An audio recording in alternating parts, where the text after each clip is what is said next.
তোমাদের আগের ভিডিওতেই দেখিয়েছি যে কিভাবে মুষলধারে বৃষ্টি পড়ছিল। আমার তো যাওয়ার কোনো রকম সম্ভাবনা ছিল না। তারপর দেখি হঠাৎ করে 6:30 নাগাদ বৃষ্টিটা একদম আস্তে আস্তে আস্তে আস্তে কমে আসে। তো আমি ঠিক করি যে না যাব, ক্লাবের অনুষ্ঠান আর না গেলে সেটা খুবই খারাপ দেখায়। তো আমরা চলে এলাম, আর এখানে দেখো অরিজিনাল ভয়েস আমি কিছুই দিতে পারবো না, কারণ তোমরা সবাই জানো ইউটিউবে কপিরাইট ইস্যুস আছে।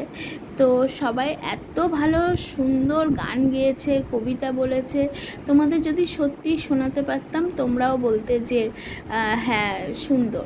তো ফেসবুকে আমি পুরোটাই অরিজিনাল ভিডিও দেখে দিয়েছি আর কি। তো তোমরা যদি পারো চেক আউট করে নিতে পারো আমার ফেসবুকে।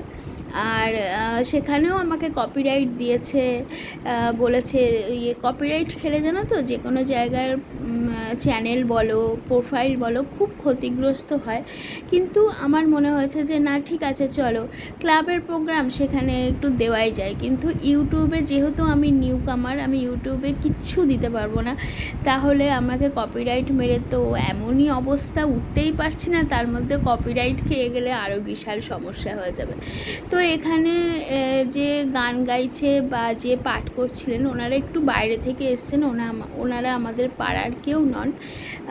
পাড়ার সবাই মিলেই প্রোগ্রামটা করেছিল, কারণ আমাদের পাড়ায় অনেকেই ভালো নাচ করে, ভালো গান গায়, সব ট্যালেন্টেড মহিলা।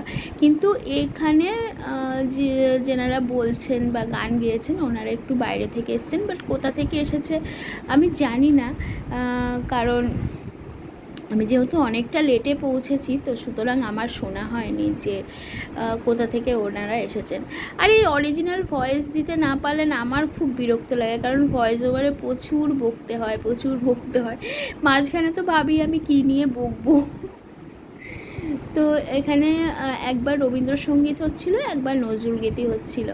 তো রবীন্দ্রসঙ্গীত তো মোটামুটি সবারই জানা, কিন্তু নজরুলগীতি কিন্তু সবাই খুব একটা জানে না। সেখানে প্রচুর গান, আর রবীন্দ্রসঙ্গীতের থেকে কিন্তু নজরুলগীতি কিন্তু গাওয়া বলো, তা হারমোনিয়ামে তোলা বলো একটু কঠিন। যেহেতু ছোটোবেলা থেকে গান শিখেছি, এগুলো শুনেই বড় হয়েছি। আর এখানে যিনি গান গাইছিলেন ওই নজরুলগীতিই গাইছিলেন তখন, আর আমি পাশে দাঁড়িয়ে দাঁড়িয়ে ভিডিও করছিলাম। আর কালকে আমাদের বাড়ির সামনের বাড়ি যে মানে বউটা থাকে, সে পুরোপুরি আমার ছেলেকে কালকে দেখেছে বলেই এত সুন্দর করে আমি ভিডিওটা করেছি। দেখেছে বলতে আন্টি করে, আন্টির কাছেও থাকতে ভালোবাসে, তো আন্টি ওকে নিয়ে বসেছিল। আর কালকে আমার ছেলে এতটুকু ছোটাছুটি করেনি, যদি ছোটাছুটি করতো তাহলে কালকে আমার অবস্থা খারাপ হয়েছে। তো আমি হয়তো এত ভালো করে ভিডিও করতাম না, কারণ আমার বর কোনো দায়িত্বই নেবে না, কি আর বলবো, বলার কিছু নেই। তো এরপর উঠলো ছোট ছোট বাচ্চারা। তোমরা এখানে যদি আমার আগের ভিডিওগুলো ফলো করো না ক্লাবের প্রোগ্রামে, তো অনেক বাচ্চাকেই তোমাদের চেনা মনে হবে, কারণ এরা সবাই আমাদের ক্লাবেরই সদস্যার ছেলে মেয়ে আর কি। তো তারাই প্রতিটা প্রোগ্রামে নাচ করে, গান করে। তো চেনা লাগলেও তোমাদের লাগতে পারে, তোমরা যদি ভালো করে আমার আগের ভিডিওগুলো দেখো। তো বাচ্চারা এখানে ভীষণ সুন্দর নেচেছে। আমি সব কিছুই খুব ছোট্ট করে ক্লিপ নিয়েছি, কারণ সব কিছু বড় বড় ক্লিপ নিলে কিন্তু ভিডিওটা অনেক বড় হয়ে যাবে। এমনিতে আগের ভিডিওতে বলেছিলাম যে পুরোটা দেখাতে পারবো না, কারণ প্রচুর বড় হয়ে যাচ্ছিলো ভিডিও। তো এখানেও আমি ছোট ছোট ক্লিপ নিয়েছি, কিন্তু এত ভালো নেচেছে প্রত্যেকটা বাচ্চা, কি আর বলবো, ভীষণ সুন্দর। আর যেখানে নাচ শেখে সেটাও আমার দুটো বাড়ির পরই একজনের কাছে এরা নাচ শেখে, তার হাজব্যান্ডও আমাদের ক্লাবেরই সদস্য আর কি। আর বারবার আমি ছেলেকেও দেখছি। এরপর উঠেছে আমাদের পাড়ারই একজন, ওই ক্লাবের সদস্যরই বোধহয় একজন মেয়ে। তো এও খুব ভালো নেচেছে, খুব ভালো। প্রত্যেকে এত ভালো নাচে, আমার আগের ভিডিওগুলো দেখলে তোমরা বুঝতে পারবে। দোলের ভিডিও, এমনি পুজোর সময় ফাংশানের ভিডিও, তাতে আমি শুধু দেখি যে এত সুন্দর যে পাড়ারও প্রোগ্রাম হতে পারে, কি বলবো। তো আমি দাঁড়িয়ে দাঁড়িয়ে ভালোই হয়েছে আমার, আমি ভিডিও করে যাচ্ছি। এই দেখেছো, আমি এখন ভাবছি আমি এবার তোমাদের সাথে কি বকবো। তো তোমরা দেখতে থাকো নাচটা।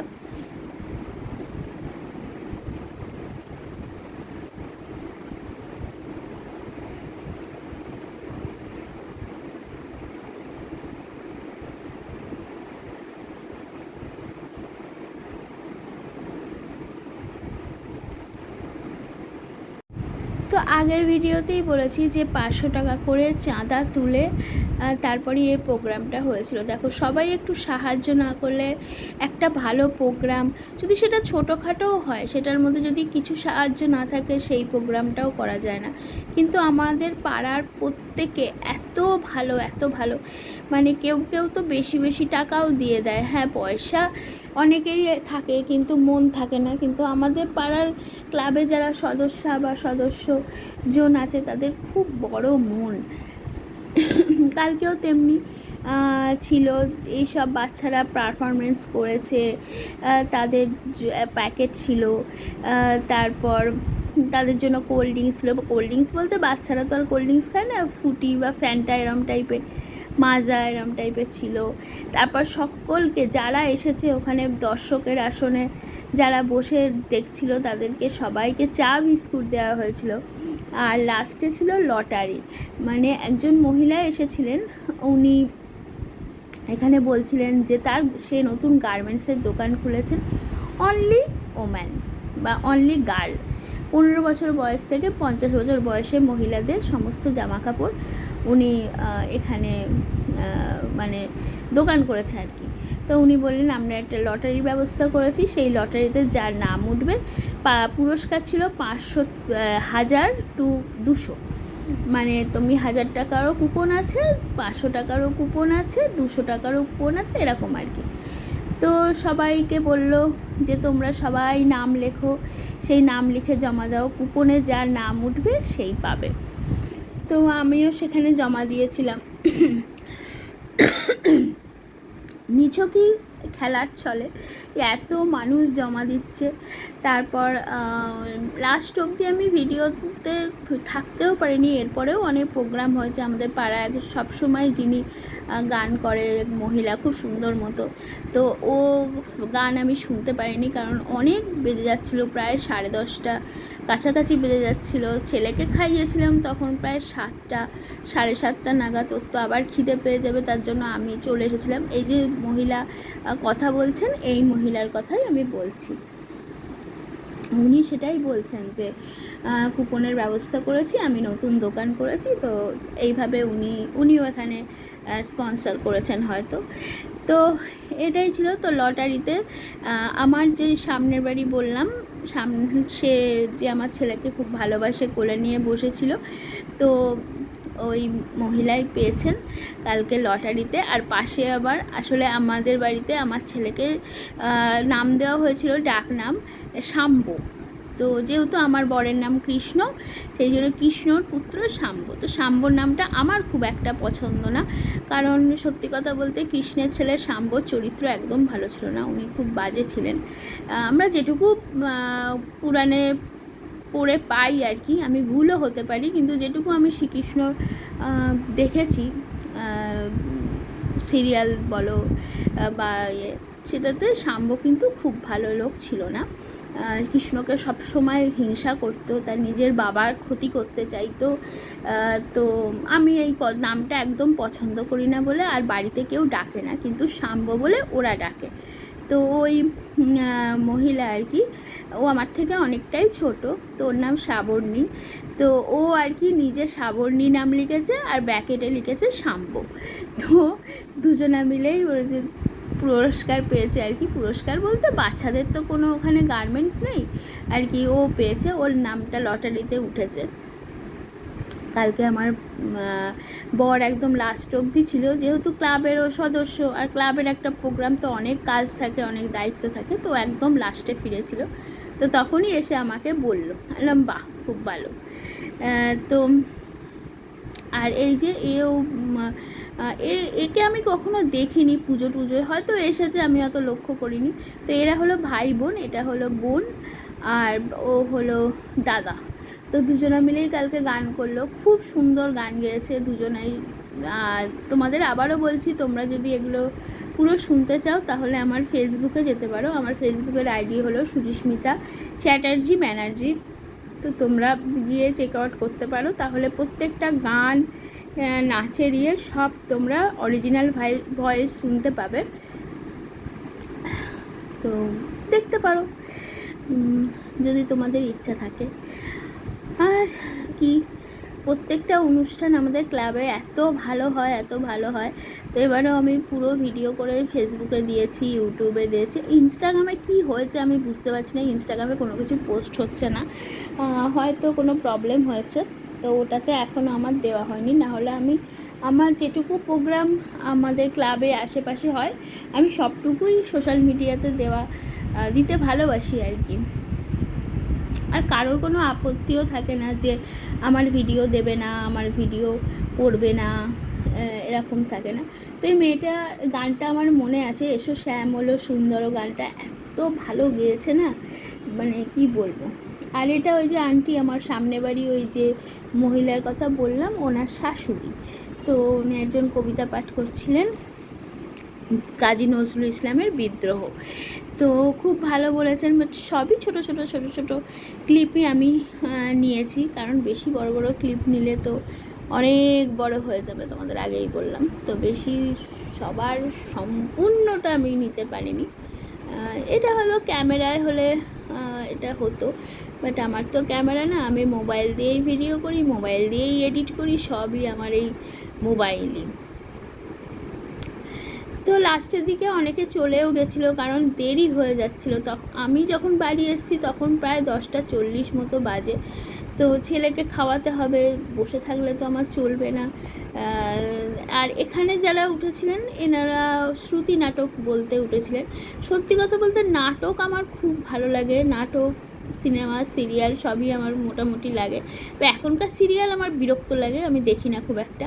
ওই কোনো সময় যদি ঠাকুরের কোনো কিছু হয় তাহলে ওইগুলো দেখি, মানে মাইথোলজিক্যাল। তাছাড়া এমনি এই সিরিয়াল আমি দেখি না। তো ওনারা বলছে উঠেছিলেন আর কি, ওটা শ্রুতি নাটক।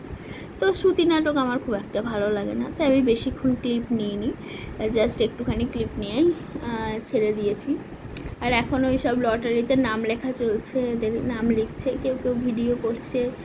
আর আমার ছেলে যে কালকে ওইভাবে বসে থাকবে আমি সত্যিই ভাবতে পারিনি। আসলে বড় হচ্ছে, ও বুঝতে পারছে সব কিছু। তো বসে বসে নাচ দেখছিল। ওর একটু দেখেছি আমি নাচের প্রতি, গানের প্রতি একটু ন্যাক আছে। দেখা যাক কি হয়, নাচে ভর্তি না গানে ভর্তি, কী করি সেটা ভবিষ্যতে বলবে। আর এ দেখো আবার একদল উঠে পড়েছে বাচ্চা নাচার জন্য। কিন্তু এখানে লাইটিংটা দেখো, আমার লাইটিংটা একদম এই ঝিকমিক ঝিকমিক ঝিকমিক লাইটিং আমার ভালো লাগে না। একদম স্থির একটা লাইটিং থাকবে, সেটাই ভালো লাগে।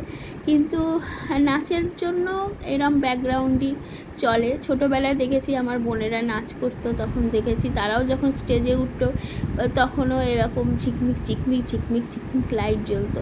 বাট আমার কোনো দিনই এই লাইট পছন্দ ছিল না, আজও নেই। তো তোমরা দেখতে থাকো, আমি আর বকতে পারছি না।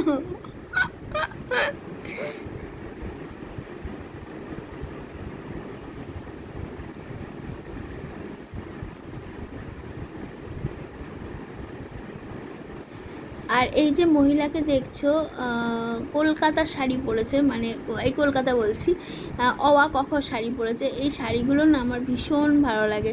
কিন্তু কি হয় বলো তো, আমার চিন্তাধারাটা শুনলে হয়তো তোমরা হাসবে। মানে একটা পড়াশুনোর জিনিস গায়ে পরে ফেলবো, আবার সেটা পরে খাবো, বা সেটা পরে থাকবো, মানে এগুলো হয়তো অনেকেই চিন্তাধারা নেই, অনেকেই হয়তো এগুলো চিন্তা করবে না, কিন্তু আমি খুব চিন্তা করি। তো ইচ্ছা আছে কলকাতা যে শাড়িটা বেরিয়েছে, কলকাতা, পুরো কলকাতার ওখানে আঁকা আছে কাপড়টা। তো ওই কাপড় আমার একটা কেনার খুব ইচ্ছা। মানে কলকাতায় যা যা আছে, ধরো মিউজিয়াম আছে, চিড়িয়াখানা আছে, ভিক্টোরিয়া মেমোরিয়াল হল আছে, আরও কত কত কী আছে। পুরো কলকাতায় যা যা জিনিস দেখার আছে সেই সমস্ত জিনিস ওই কাপড়টার মধ্যে আঁকা আছে। তো কাপড়টা এমনিতেই এখন ভীষণ ভাইরাল, তো ইচ্ছা আছে নেওয়ার, বাট কবে নেব জানি না। আর এই যে লম্বা করে মেয়েটাকে দেখছো, এর এত ভালো নাচে না, খুব ভালো নাচে। আর এ ছোটোবেলা থেকে আমি চিনি, এর মা আগে রুটি তৈরি করতো, আমি ওখান থেকে রুটি নিতাম। এখনও আমার মানে রুটি টুটি লাগলে এর মায়ের কাছ থেকেই নিই। মানে মেয়ে যেহেতু নাচ ভালোবাসে, কষ্ট করে নাচটা শেখাচ্ছে। যারা যারা পারফরমেন্স করেছে প্রত্যেকের তো প্যাকেট ছিল, তোমাদের বললাম। তাতে দেখো আমার ছেলে যেহেতু পাড়ার মধ্যে একদম খুদে সদস্য, তাই ওকেও দিয়েছে। তো তার মধ্যে ছিল লাড্ডু, যেটা আমার ছেলে খেতে শুরু করেছে। আর আমি ভেবেছি এটা বান রুটি, বাট এটা ছিল চিকেন প্যাটিস। ও পুরো পাউরুটিটা খেয়েছে, খালি চিকেনটা আমাকে দিয়ে দিয়েছে ঝাল ঝাল করে। তো চলো টাটা বাই।